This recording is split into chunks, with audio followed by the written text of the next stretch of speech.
بسم اللہ الرحمن الرحیم۔ رسول اللہ صلی اللہ علیہ وسلم نے سچ فرمایا تھا، حیا خیر کا نام ہے۔ حسن بصری کہتے ہیں 4 چیزیں جس شخص میں آ جائیں سمجھ لیا کرو یہ قوم میں نیک اور صالح انسان ہے۔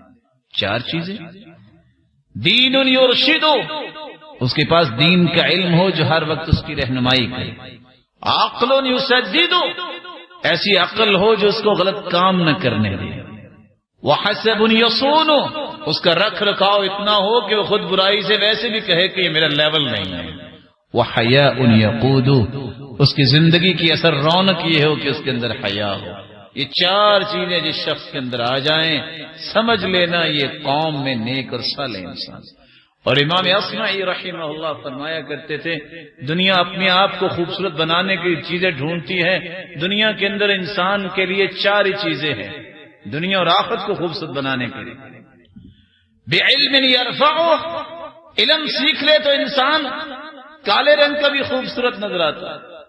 مال یشجعہ یزینہ، مال اگر آ جائے، کچھ لوگوں کو انگوٹھا لگانا بھی سیدھا نہیں آتا پھر بھی وہ لوگوں پہ حکومتیں کرتے ہیں۔ اور تیسرا، جس کے پاس علم نہیں مال نہیں، تیسری طاقت یہ ہوتی ہے آداب یزین، کچھ لوگوں کو زندگی گزارنے کے ادب و آداب آتے ہیں، اس ادب و آداب کے پہلوؤں سے انسان خوبصورت نظر آتا ہے۔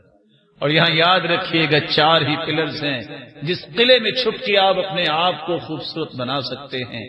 ایسا علم سیکھیے جو آپ کو ہمیشہ بلندی کی طرف لے جائے۔ میرے بھائی، انسان کی دنیا اور آخرت کی زینت کا دوسرا پہلو یہ ہے حیاء یستر، حیا ایسی پیدا کیجئے جو آپ کے ہر عیب پہ پردہ ڈال دے، وآداب یزین، اور آداب ایسے اختیار کیجئے جو آپ کی گفتگو کے ایک ایک لفظ کو خوبصورت بنائے۔ بڑے سے کیسے بات کرتے ہیں، چھوٹے سے کیسے بات کرتے ہیں، دشمن اگر آ گیا ہے تو اس کو کیسے اچھے طریقے سے آپ نے ملنا ہے، یہ آداب اللہ کے رسول نے سکھائے جس کی وجہ سے صحابہ کرام کو عظمت ملی۔